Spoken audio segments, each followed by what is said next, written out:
कि मैं कोई बाबा नहीं हूँ, मैं तो ढाबा हूँ, और ढाबा का तो कुछ भी कर सकता है। लेकिन अब डीएम की परमिशन हटाने की बात हो रही है, तो क्या लगता है दलितों की जमीन हड़पने की कोशिश की जाएगी? देखिए, ये जो बात चल रही है, सीधा सीधा इसका असर दिखाई देगा अभी कुछ ही दिन में, कानून बनते ही। क्योंकि जब एससी की ज़मीन सिर्फ एससी खरीद पाता था और डीएम की परमिशन की मजबूरी बन जाती थी, तो ये जो ज़मीनें थी एससी के पास बची रह जाती थी।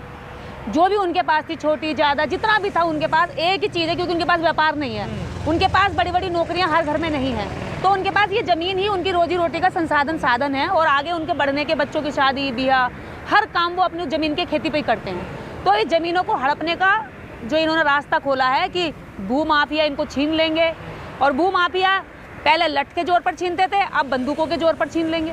अब उनके लिए आसान हो जाएगा, कहने का मतलब। बिल्कुल, उनके लिए आसान करने का ही ये सारा तरीका बनाया जा रहा है। क्योंकि देखिए, जब इन लोगों के पास ज़मीनें होती थी तो ज़मीन वाले के पास जोर होता है। पहले तो सरकार ने इनको ज़मीनें नहीं दी, अगर आज एससी के पास कुछ ज़मीनें हैं तो वो भी बीएसपी गवर्नमेंट की वजह से, जो पट्टे उनको कुछ पट्टे मिले, उन पट्टों को उन्होंने खेती करी, उन्हें भी लगा कि हम भी ज़मीन वाले हो सकते हैं। और जब ऐसा कानून नहीं था, ये बीएसपी गवर्नमेंट ने कानून बनाया, उससे पहले जब उनके पास थोड़ी बहुत ज़मीनें थी, ये लोग कर्जा उर्जा ले लेते, क्योंकि गरीब होते हैं भाई, छोटे छोटे कामों के लिए ब्याज का ब्याज।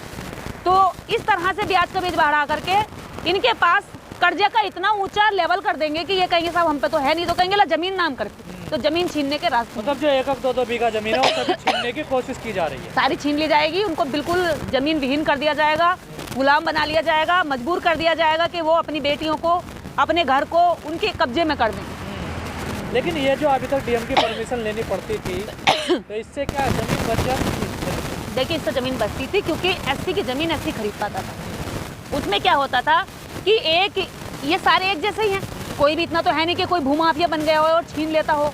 और छीनने का बात अगर आती थी तो बात ही आती थी, यार समाज की ज़मीन समाज का आदमी खरीद रहा, वो छीन रहा है, तो वो थोड़ा शर्माता था, लजियाता था कि हाँ भाई अपने आदमी की ज़मीन नहीं छीन लिया। डीएम परमिशन भी नहीं देता था, और डीएम परमिशन भी नहीं देता था।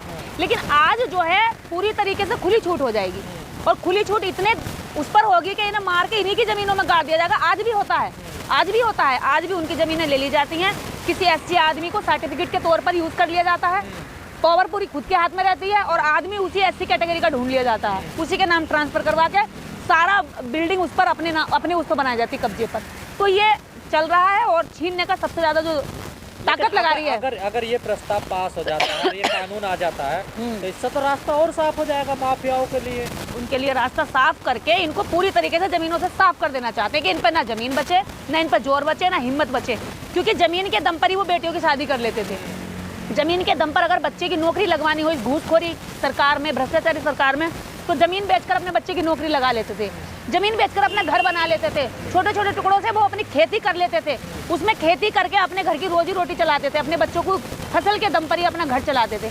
आज उनका तो घर चलाना भी पूरी तरीके से बंद कर देंगे ये लोग, क्योंकि वो कहीं पे दिखाई, देखिए बड़ी बड़ी बिल्डिंग है, बड़े बड़े शॉपिंग मॉल जो है, उनमें कहीं उनकी भागीदारी तो है। कहा जाता है ये जो डीएम की परमिशन जो चाहिए थी ज़मीन बेचने के लिए दलित की, एससी वालों की, उससे ज़मीन सस्ती जाती थी। अब अगर ये रास्ता खुल जाता तो जमीन महंगी बिकेगी, आसानी से बिकेगी, ये भी कह रहे हैं। अभी देखिए, अगर ये कानून नहीं होता तो बहुत पहले छीन ली जाती, जब जमीनों की कोई कीमत नहीं थी। आज जमीनों की जब कीमत हुई तो इन्हें पता चल गया कि इनके पास जमीनें हैं, और इनके पास जमीनें हैं तो इनसे आज हम छीन नहीं सकते। अब जब कीमत हो गई है, क्योंकि उनके पास बची रही, उस कानून की वजह से जमीन इनके पास बची रही, इसलिए जो व्यक्ति कल रोडपति था बिल्कुल, आज वो उन जमीनों के दम पर करोड़पति हो गया है। लाखों की जमीनें जा रही हैं, करोड़ों के रेट हो गए, क्योंकि गरीब किसान और अनजान किसान तो ये जानता भी नहीं कि उसकी जमीन की कीमत कितनी है, और उसको छोटे दामों पर उससे छीन ली जाती है। कहा जा रहा है अभी तक हक अधिकार, कानून, एजुकेशन उनसे छीनी जा रही है, अब जमीन छीनने का भी नंबर आ गया है। देखिए, इन्होंने उनकी शिक्षा छीन ली, उनका रोजगार छीन लिया, उनका स्वास्थ्य छीन लिया, उनके पास एक एक दो टुकड़े जमीन जिस पर वो अपने मेहनत करके रोटी खा लेते थे, आज वो उनसे जमीन भी छीनने के लिए निकले हुए हैं, और कहते हैं सबका साथ सबका विकास कर रहे हैं। आप सबका साथ सबका विकास नहीं कर रहे, आप ब्राह्मण का विकास और इस देश में गरीबों मजदूरों की हत्या कर रहे हैं, और खुलकर हत्या करने के लिए भू माफियाओं को, गुंडों को, भ्रष्टाचारियों को एकदम से रास्ता साफ करके दे रहे कि आप जो करना चाहते हो कर सकते हो। और जब सरकार गुंडों के साथ सहयोगी करे, जब सरकार कहती है, योगी सरकार कहती है कि हमने गुंडों को बिल्कुल डरा के रखा हुआ है, माफिया बिल्कुल हमारे सामने घबराते हैं, लेकिन माफियाओं के लिए कानून बनाए जा रहे हैं, गरीबों के लिए कानून तोड़े जा रहे हैं, तो ये गरीबों की सरकार कैसे हो गई भाई? अगर आप गरीबों के लिए चुने गए हैं, वोट परसेंट गरीबों का ज़्यादा होता है, वोट परसेंट एससी का ज़्यादा होता है, वोट % उन लोगों का ज्यादा जो भूमि विहीन है। आप उनके लिए तो काम नहीं कर रहे, उनके लिए तो कानून नहीं बना रहे, ना उनके लिए सोच रहे हैं। जो छोटी मोटी ताकतों की वजह से उनके पास कुछ बचा हुआ है वो भी आप छीनने के लिए नए नए प्रपंच रच रहे हैं। लेकिन कहा जाता है SC/ST में जो आधी से ज़्यादा आबादी है, लगभग या आधी से कम आबादी है, उसके पास तो ज़मीन है नहीं, वो तो भूमिहीन है। तो जमीन अगर नहीं है तो फिर कानून को लाने की जरूरत क्या है भाई? अगर जमीन नहीं है तो इस कानून को लाने की जरूरत क्या है? उनके पास करोड़ों अरबों खरबों की जमीन नहीं है, वो तो मानते पहले से हैं। भूमिहीन है और भूमिहीन बनाने। ठीक है, देखिए उनके पास 1-1, 2-2 बीघा जमीन, मैंने कहा ना, उनके पास कुछ करोड़ों की जमीन नहीं है, कोई शॉपिंग कॉम्प्लेक्स नहीं बन रहा है, कोई उनके बड़े बड़े यहाँ बिल्डर नहीं है वो लोग। वो तो उस जमीन पर बिल्डिंग नहीं बनाते, उस जमीन पर अनाज पैदा करते हैं। उस अनाज को पैदा करके वो अपना पेट भरते हैं, अपने बच्चों के लत्ता कपड़ा, अपने बच्चों का घर का सारा रोजी रोटी उनकी उससे चलती है। और अब ये उसको बिल्कुल छीन लेंगे तो वो बिल्कुल सड़क पे आ जाएगा। वो फुटपाथ पे आकर क्या करेगा? वो कहाँ से रोटी खाएगा? पर SC/ST समाज इसका विरोध कर रहा है। ये जो नहीं तो पूरे देश में विरोध हो रहा है और ये विरोध होगा, ये विरोध करने वाली बात है। आप उसके मुंह से निवाला भी छीन रहे हैं। वो इसी दम पर इतनी महंगी एजुकेशन आपने कर दी है, उसी के दम पर अपना अनाज बेच बेच के बेचारा जो खाने के लिए उसका होता था वो बेच बेच कर स्कूलों की फीस जमा करता था। अब वो फीस कहाँ से जमा करेगा? अब वो अपने बच्चों को पढ़ाएगा कैसे? अब वो अपनी बेटियों के लिए जीवन की सुरक्षा कैसे करेगा? वो इसी के दम पर दवाइयाँ ले आता था। इतनी महंगी दवाइयाँ आजकल हो रही हैं, वो कहाँ से खाएगा, कहाँ से दवाई लाएगा? गाँव में तो इंसान का अगर ओहदा देखा जाता तो जमीन के हिसाब से देखा बिल्कुल, देखिए जमीन के दम पर इंसान की वैल्यू आंकी जाती है। इस भारत के अंदर जमीन, पूरी दुनिया में जमीन देखिए वैल्यू आंकती है, आदमी की कितनी वैल्यू उसकी जमीन से आंकी जाती है। लेकिन भारत के अंदर जमीन जो है शोषण करने का भी एक जरिया है। जब भी इस देश के अंदर जमीनें कब्जा की गई हैं भूमाफिया के द्वारा, तब इस देश के अंदर मजदूरों ने, किसानों ने हल छोड़ करके, इस देश में नहीं इस पूरी दुनिया का इतिहास बताता है कि उन्होंने आंदोलन की है।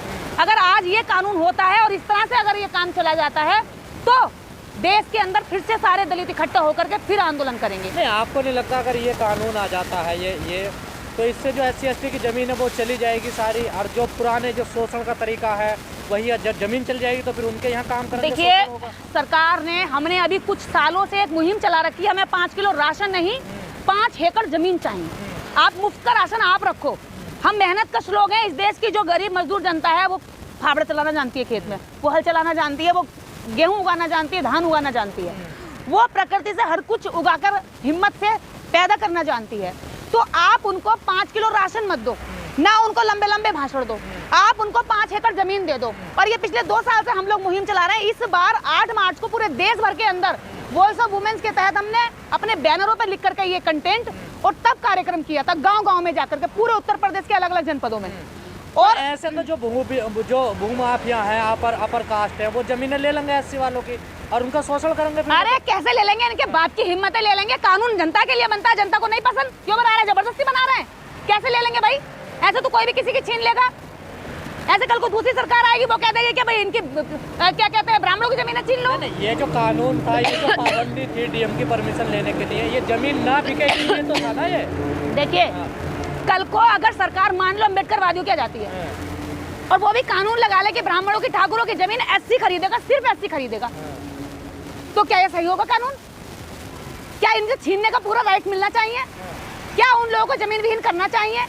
5 एकड़ जमीन का जो आंदोलन चल रहा है, इस आंदोलन को अब देश के अंदर और मजबूती से किया जाएगा। जमीन छीननी नहीं है, जमीन लेनी है। हम लोगों को जमीन लेनी है इन SC वालों को। भूमिहीन हो जाएंगे दलित तो फिर तो शोषण बढ़ेगा ना। देखिए शोषण, देखिए उनका जितना हो सकता है शोषण कर रहे हैं। अगर भूमिहीन कर दिए ना तो इनके पास कुछ नहीं रहेगा, फिर ये सीधी लड़ाई लड़ेंगे और सामने की टक्कर होगी, आमने सामने की। तो इनको क्यों मजबूर कर रहे हो? ये बिल्कुल ही वैसे, इनके पास कुछ खोने को है नहीं। 1-1, 2-2 बीघा जमीन है, वो भी तुम छीन लोगे तो इनके पास कुछ बचेगा नहीं। इस देश के अंदर जब ये उठेंगे ना हुंकार भर के, संभाल नहीं पाएगी सरकार इनको। इसलिए कड़ा विरोध हो रहा है इसका, पूरे देश के अंदर कड़ा विरोध हो रहा है और हम इसका विरोध करेंगे। और ये कानून अगर लागू हुआ तो सड़कों पर उतरेंगे लोग, सड़कों पर भी बिल्कुल उतरेंगे भाई। हमने पहले भी जब सपा सरकार ने ये किया था 2018 में, 2017 में ये कानून लाए थे और इस पर चर्चा हो रही थी, तब भी हम लोगों ने DM को घेरा था, कमिश्नर को घेरा था और उनको ये वापस करना पड़ा था। सरकारें जनता के लिए बनती है, ना कि जनता सरकारों के लिए। कोई फायदा नहीं, SC/ST को नुकसान नहीं। जब SC/ST चाहता ही नहीं तो आप क्यों जबरदस्ती कर रहे हो भाई? ये फायदेमंद भूमि माफियाओं को, ये पैसे वालों के लिए है, ये गरीब के लिए फायदेमंद हो ही नहीं सकता। अगर होता तो बहुत पहले ये कानून आप लागू करके इनसे जमीनें छीन लिए होते और वो इसके साथ एग्री हो जाते। ठीक है, आज अगर उनकी छोटी छोटी जमीनों की कुछ कीमत बढ़ी है तो आज आप इस तरह के कानून से छीन लेना चाहते हैं जो पहले ही छीन लेते हैं। जमीनों को क्या करोगे आप लोग, जब हिंदू राष्ट्र बनना है सब समान होंगे यहाँ पर। तो फिर ये बताइए, फिर ब्राह्मण सारे मंदिर छोड़ रहे, इनको मंदिरों में बिठा दो, जमीनें छोड़ दो इनकी। भैया इनकी जमीनें छीनो तो ना मंदिर दे दो, जाइए मंदिर में जाकर के पूजा अर्चना कर लेंगे और मंदिर की दान पेटी इनके हवाले कर दो। जमीन ले रहे हो तो कुछ तो इनको दो, या देश के सारे स्कूल इनके नाम कर दो, कुछ तो इनके नाम दो। जितने बड़े बड़े आप लोगों ने बिल्डर और बिल्डिंगें बना रखी, कुछ तो इनको दो। या केवल वोट लेने के लिए इनको बना रखा आपने? ये केवल वोट लेने के लिए हिंदू बनाते हो, वोट लेने के लिए हिंदू हो जाते हैं। वैसे दलित है, ऐसी है, चूड़े है, चमार है, गलत शब्दों से इस्तेमाल करते हैं। तो आप लोगों को क्या नुकसान होगा जो हिंदू राष्ट्र की बात हो रही है? भैया ये हिंदू राष्ट्र नहीं, ये ब्राह्मण राष्ट्र बना रहे हैं। हिंदू हिंदू कह के बाकी जनता को गुमराह कर रहे हैं, क्योंकि हिंदू कोई भी शब्द नहीं है। हिंदू शब्द एक गाली है जो मुगलों ने दी है। मुगलों की दी हुई गाली को हम अपना धर्म नहीं मान सकते। आप सनातन कह रहे हैं ना, देखिए बोलो। हाँ, तो जब हमने हिंदू की व्याख्या करनी शुरू कर दी तो सनातन पर शिफ्ट हो गए। अब सनातन की व्याख्या शुरू हो रही है तो अब पता नहीं कहाँ जाएंगे। सनातन भी बुद्ध का शब्द दिया हुआ है, तो क्या क्या करेंगे ये तो एक डाली से दूसरी डाली, तीसरी डाली, चौथी डाली से बंदर होता है ना। परिवर्तन करना चाह रहे हैं ना देश में, देखिए जाति मुक्त भारत बनाना चाह रहे हैं मोहन भागवत। तो ऐसा है ना, जाति मुक्त भारत अगर मोहन भागवत जी बनाना चाह रहे हो तो अपने चेले चपाटों से क्यों नहीं कहते कि जातियाँ खत्म कर दो? क्यों नहीं कहते कि मंदिरों में सारे ब्राह्मणों ने 5000 वर्षों से मजे लूट लिए, अब कुछ दिन तक जो है एससी को दे दो, कुछ दिन तक ओबीसी को दे दो, कुछ दिन तक जो है उसको ठाकुर को बिठा दो। एक ठाकुर भी नहीं मिलेगा आपको मंदिर का पुजारी। मुझे बताइए कितने मंदिरों में ठाकुर पुजारी? आप आरक्षण ले रहे हैं 70 सालों से, तो EWS की भीख ये क्यों ले रहे हैं भैया? ये तो जबरदस्ती ले रहे हैं, इनका तो कोई राइट भी नहीं बनता। ये मंदिरों का आरक्षण, ये शिक्षा में पूरा आरक्षण, जमीनों में पूरा आरक्षण, नाम के पीछे घमंड का आरक्षण, ये किसके पास है ये बताओ हमें? सारे तिवारी मिश्रा ब्राह्मण सोशल मीडिया पे ट्रेंड चला रहे हैं कि ये आरक्षण से नहीं, हमें अपनी मेहनत से मिला है। एक पोस्ट करते हैं किसी गाड़ी का, किसी घर का, किसी कपड़े का। हाँ, इस पर क्या कहना आप? तो उनसे ये पूछिए कि ये मंदिर की भीख में जो हम लोगों ने दिया है ना आरक्षण वालों ने, ये उसी से लाकर खरीदा गया है। और अगर ये मंदिर तुम्हारे पास नहीं होते ना, जाति का ये जो नाम पीछे लगा रखा, तिवारी, शर्मा, मिश्रा, पांडे, चांडे, चतुर्वेदी, तो ये खाना ढूंढ कर खा रहे होते लोग।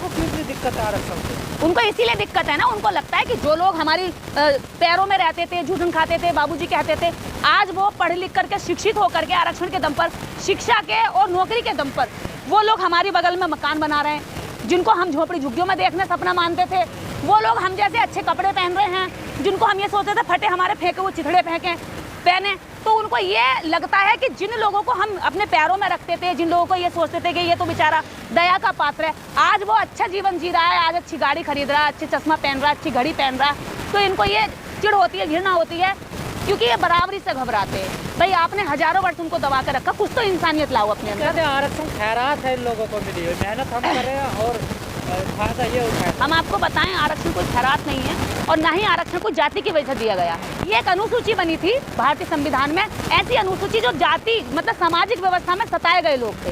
ये जातियों की वजह से आरक्षण नहीं है, ये व्यवस्था में सताए गए लोगों के लिए एक सूची बनाई गई और ऐसे लोगों की सूची बनाई गई जिनको सड़क पर चलने का अधिकार नहीं, जिनको सार्वजनिक जगहों पर जाने का अधिकार नहीं, जिनको पानी पीने का अधिकार नहीं। ऐसे लोगों को जिसमें सामाजिक छुआछूत का भेदभाव रखा जाता था, ऐसे लोगों के साथ ऐसे लोगों की सूची बनाई गई और ऐसे लोगों की सूची बना करके उनको कहा गया कि उनको शिक्षा में भी स्पेशल अधिकार दो ताकि वो शिक्षित हो सके, उनको नौकरी में भी स्पेशल अधिकार दो ताकि वो नौकरी में आ सके। अगर इनको स्पेशल नहीं दिया गया तो ये लोग कभी नहीं देंगे। कहते कि सामाजिक आधार पे आरक्षण जायज नहीं है, आर्थिक आधार पे आरक्षण होना चाहिए। देखिए, जो शोषण था भारत के जो इतिहास है वो आर्थिक आधार पर शोषण नहीं हुआ है, ये जो शोषण हुआ है वो सामाजिक आधार पर हुआ है। तो सामाजिक आधार पर ही तो रिजर्वेशन था। रिजर्वेशन कोई गरीबी को खत्म करने का कोई एजेंडा नहीं है सरकार का या संविधान का। ये तो उन लोगों के लिए जो व्यवस्था में पीछे लगे, सिस्टम में जिनको दबाया गया, जिनको पीछे रखा गया, तो उन लोगों को बराबरी में लाने के लिए, भारत की मुख्य धारा में जोड़ने के लिए उनको ये सिस्टम में इस तरह से स्पेशल प्लान दिया गया, ना कि वो जातियों की वजह से दिया गया। अब ये कहते हैं कि भाई आरक्षण मिला है, आरक्षण को 75 वर्षों से कोसते और ब्राह्मण ही खा रहा होगा, इन्होंने ठाकुर को भी कहीं जगह नहीं देते हैं। ये देखिए सबर क्या कहना, अकेला ब्राह्मण मौज मारता है, इसमें ठाकुर का भी वो इस्तेमाल करता है, इसमें बनिए का भी वो इस्तेमाल करता है, लेकिन मिलता दोनों को कुछ नहीं है, केवल अकेला ब्राह्मण मजे मारता है। तो उन दोनों को केवल हिंदुत्व की रक्षा के लिए कि अगर मुझ पर कोई जोर आएगा, मुसीबत आएगी, तो इन दोनों को आगे कर दूंगा। और जो ये लोग इनके पीछे बैल की तरह चलते रहते हैं ना इनके दिमाग से, क्योंकि हिंदुत्व का जो दिमाग पे वो डाला हुआ ना भ्रम, वो इतना भारी कर दिया है कि उन्हें लगता है कि नहीं भी हिंदू सुरक्षा करनी है। जब हिंदू सुरक्षा करनी है तो ब्राह्मण देश छोड़ करके यूरोप की तरफ क्यों भाग रहे हैं, विकसित कंट्री में क्यों भाग रहे हैं, हिंदू राष्ट्र में क्यों नहीं जा रहे? भाई आप नेपाल जाइए, आपको नेपाल जाना चाहिए क्योंकि आप हिंदू राष्ट्र के समर्थक हो, तो आप अंग्रेजी देशों में क्यों जा रहे हो? यहाँ अंग्रेजी भाषा का विरोध करते हैं, अंग्रेजी कपड़ों का विरोध करते हैं, अंग्रेजी रहन सहन का विरोध करते हैं, अंग्रेजी हर कल्चर का विरोध करते हैं और अपने बच्चों को अंग्रेजी शिक्षा दिलवाते हैं, अपने बच्चों को वहीं शिफ्ट कराते हैं, बहुएं भी अंग्रेजी लेकर आ रहे हैं, अपना जीवन पूरा वहीं की सुविधाओं में काटते हैं। तो इसका मतलब क्या है? इस देश की जनता को गुमराह करने के लिए ये लोग इस तरह का काम करते हैं कि लोग इसमें उलझे रहे और हम देश की सारी नहीं दुनिया के सारे मजे लूटते रहे। इन समस्याओं का हल क्या है फिर? इन समस्याओं का हल यही है कि इस देश के अंदर इस तरह की सरकारें बने जो जातियों से ऊपर उठकर काम करें, जो इसलिए काम ना करें कि भाई ये छोटा है तो इसको और दबाया जाए। अगर ये जाति से, आप देखिए मैंने कितने सारे इस देश के अंदर अभी ट्विटर पर आप देखेंगे, इस देश की जितनी भी सोशल मीडिया चल रही है ना, उस सोशल मीडिया पर इन लोगों का पूरा प्रकोप है। ये हर जगह इस तरह का भ्रम फैलाते हैं कि ये बहुत बड़े ज्ञानी हैं, इनके बिना सृष्टि का पत्ता तक नहीं हिलता, और इनके बिना सृष्टि का पत्ता तक नहीं हिलता। और ये कहते हैं कि हमारे जो वेद हैं, जो मंत्र हैं, उनमें बहुत ताकत है, शक्ति है। उसके बाद भी कहते हैं कि जो इस धर्म में वेद मंत्र जो उसको ताकत और शक्ति बताते हैं, उसी धर्म को खतरा भी है। तो खतरा किससे है? खतरा इस देश के ब्राह्मण से है, क्योंकि वो हिंदू धर्म को भी खा गया, अब वो सनातन को भी खा जाएगा। क्योंकि इस देश में जब भी हिंदू धर्म बर्बाद होगा ये ब्राह्मण की वजह से होगा, और सनातन बर्बाद होगा तो ब्राह्मण की वजह से होगा, क्योंकि बुद्ध के समय पे भी सनातन को बर्बाद करने वाला पुष्यमित्र शुंग था। आपने कहा सरकार सारी समस्या है जड़ती है, सरकार इसको, बिल्कुल। तो सरकार फिर कैसे बनेगी आम लोगों की? देखिए, सरकार के लिए अभी जिस तरह से जागरूकता का तेजी से अभियान चल रहा है ना, अगर ये लोग इसको हर मूवमेंट को कुचल देना चाहते हैं, हर मूवमेंट को कुचलते हैं, जागरूकता को कुचलते हैं, जो लोग हिम्मत करते हैं लोगों को जगाने की, एकजुट करने की, उनके खिलाफ षड्यंत्र रचते हैं, उनके खिलाफ दुष्प्रचार करते हैं, सरकारें उनको जेल में डाल देती हैं, क्योंकि ये चाहते हैं देश की जनता अजागरूक रहे। देश की जनता जब जागरूक हो जाएगी तो अधिकार मांगेगी, जागरूक हो जाएगी तो कहेगी भाई ये तो आरक्षण आप मुझे भीख कह रहे तो तुम्हारा अधिकार निकला। अगर देश की जनता जागरूक होगी तो कहेगी वोट हमारा ज्यादा तो तुम राजा कैसे हो गए। तो ये क्या है, ये विद्रोह कर देंगे। उस विद्रोह को रोकने के लिए ये चाहते हैं कि देश की जनता अजागरूक रहे, कि देश की जनता अशिक्षित रहे, और अशिक्षित लोग बैल की तरह हाँके जा सकते हैं, भेड़ बकरियों की तरह जैसे ये हाँक रहे हैं आज भी, हिंदू के नाम पर आगे भी ऐसी हाँकना चाहते हैं, ऐसी उनको आगे आगे ले जा करके अपनी सुरक्षा करना चाहते हैं। आप देखेंगे अभी किसी मंदिर की पालकी निकलेगी तो ब्राह्मण ऊपर बैठा होगा और बाकी लोग नीचे SC OBC के कंधे पर पालकी में ले जा रहे होंगे उसको। तो जो ऊपर सोने की पालकी में बैठते हैं, ये सोने के सिंहासन पर बैठते हैं, उस सोने के सिंहासन से उतरना नहीं चाहते हैं। लेकिन भाई ये विज्ञान का दौर है, ये शिक्षा का दौर है, ये तकनीकी का दौर है, यहाँ पर अब कोई भी सर पर नहीं बैठ सकता। तो क्या यहाँ पे आंदोलन का डर है जो मोहन भागवत इस प्रकार के बयान दे रहे हैं? बिल्कुल, देखिए ये तो इतने कांप गए हैं ये, और ये डर अच्छा है, ये डर तुम्हारा जायज है। तुमने हिंदू धर्म को जैसे छोड़ दिया, ऐसे तुम सनातन से भी भागोगे, क्योंकि सनातन भी तुम्हारा नहीं है। चुराए हुए शब्दों पे कभी घमंड नहीं करना चाहिए, चुराए हुए शब्दों पे कभी भी कॉलर ऊंचा करके ये नहीं कहना चाहिए कि मेरा है, क्योंकि जब पकड़ा जाएगा तो आदमी चोर ही पाया जाएगा। तो इसलिए ये इनका डर है, और ये डर, ये घबराहट, ये हमें पसंद आती है, इसीलिए हम आगे और बढ़ते जाएंगे, काम करते जाएंगे। तो इसलिए कह रहे हैं धर्म ग्रंथों में कुछ स्वार्थी लोगों ने गलत, हाँ देखिए, ये कह रहे हैं धर्म ग्रंथ, अरे धर्म ग्रंथ लिखे किसने? मुगलों ने लिखे तुम्हारे धर्म ग्रंथ, पांडे ने लिखे, चतुर्वेदी ने लिखे हैं, उपाध्याय ने लिखे हैं, ये सारे के मुगल थे। तुमने धर्म ग्रंथ लिखे हैं, तुमने उसमें अश्लीलता भरी है, तुमने उसमें गालियां भरी हैं। तुम्हें अभी जो लोग संविधान की समीक्षा की बात करते थे, अंबेडकर आंदोलन की, ये इनकी दहशत है कि अब धर्म ग्रंथों की समीक्षा की बात करते हैं। तो डर गया आपसे लोग? डर हमसे नहीं डरे हैं, डॉक्टर अंबेडकर की विचारधारा से डरे हैं। वो विचारधारा इतनी वो है कि वहाँ पे पाखंड, अंधविश्वास, आडंबर जो है, सच और सच्चाई से डरता ही है। तो अंबेडकरवाद सच्चे हैं, समानता है, न्याय और क्या कहते हैं, बंधुता का विचारधारा है, पूरी दुनिया उसको अपनाती है। आप भी तो हर मुद्दे पे विरोध करने लग जाते हैं ना। हमने किसी मुद्दे पे विरोध नहीं किया। आप देखिए, आप अच्छी योजनाएं लाई, हमने कोई मुद्दे किस पे विरोध किया? बताइए हमें, कौन सा विरोध हमने ऐसा किया जो अच्छी बात और हमने विरोध कर दिया हो? भैया आप SC की जमीन छीनेंगे, विरोध ना करें। आप महिलाओं पे लगातार रेप की घटनाएं बढ़ेंगी, इस पर विरोध ना करें, क्या ये सही बात है? भाई उनकी तारीफ के लिए तो उनके पास अपनी चाटुकार मीडिया काफी है। घर चलता था कर्मकांड से, आपने उसके लिए बगावत कर दिया। तो आप ये बताइए, क्या कर्मकांड दूर होने लगे? हम क्या आप बताइए, क्या विज्ञान के दौर में कर्मकांड सही है? आप बताइए कि भाई मेरा पंडित यहाँ पे दाल पूड़ी और हलवा पूड़ी खाए और मेरे दादा परदादा को वहाँ स्वर्ग में, स्वर्ग कहाँ है भाई? तुम स्वर्ग की व्याख्या करते हो, कितने लोग स्वर्ग गए हैं? हमें स्वर्ग का आप एक फोटो ला के दिखा दो। अब अगर आप स्वर्ग गए तो स्वर्ग का फोटो दिखाओ, नरक गए तो नरक का फोटो भी ला के दिखाओ, और नरक में जाकर तुम्हारे लोग वहां से वीडियो कॉल करके दिखाएं कि नरक ऐसा होता है और स्वर्ग ऐसा होता है, तो हम भी मान लेंगे। तो तुम्हारे पंडे पुजारियों को हम भी दान दक्षिणा दे देंगे। अरे स्वर्ग नरक के दम पे तुमने खूब हलवा पूड़ी चाटे, अब लोग तुम्हें नहीं दे रहे तो तुम्हें बुरा लग रहा। दूसरों की मेहनत को तुम खाते खाते इतने मोटे तो तुमने पेट फुला लिए। सोने की थाली में खाते और दूसरों कहते हैं मोह माया छोड़ दो बच्चा, सोने की कुर्सी बैठे हैं, मोह माया छोड़ दो बच्चा, ये सारी दौलत यहीं रह जाएगी, सारी शोहरत यहीं रह जाएगी, और कुछ सारी शोहरत पर बैठे होते हैं। क्यों भाई?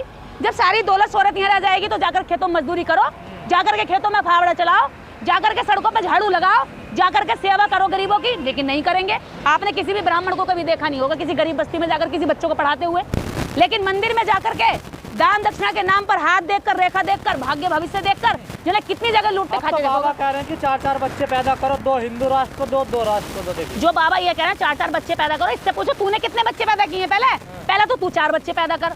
और हिंदू राष्ट्र ब्राह्मण बना रहे हैं, हिंदू राष्ट्र का ब्राह्मण बना रहे हैं तो ब्राह्मण पहले 4 बच्चे पैदा करे। अरे हमारे SC OBC में तो 4-4 ना 6-6 हैं। तुम बताओ तुम कितने करोगे? अगर ये अपने कर ले 4-4 तो हम बताएं दम है क्या तुम्हारे अंदर? हमारे तो इस देश के सन्यासी है ना, काय का सन्यासी है वो, तो कितनी बार कह सका हम बाबा नहीं है, हम तो ढाबा है। तो काय का बाबा रह गया? वो खुद ही कह रहा है कि हम सन्यासी नहीं, हम एक नॉर्मल आदमी है। तो इसमें क्यों जबरदस्ती लोग सन्यासी कह रहे हैं? और वो ये बात अपने मुंह से कह चुका मैं बाबा नहीं हूँ, मैं तो ढाबा हूँ।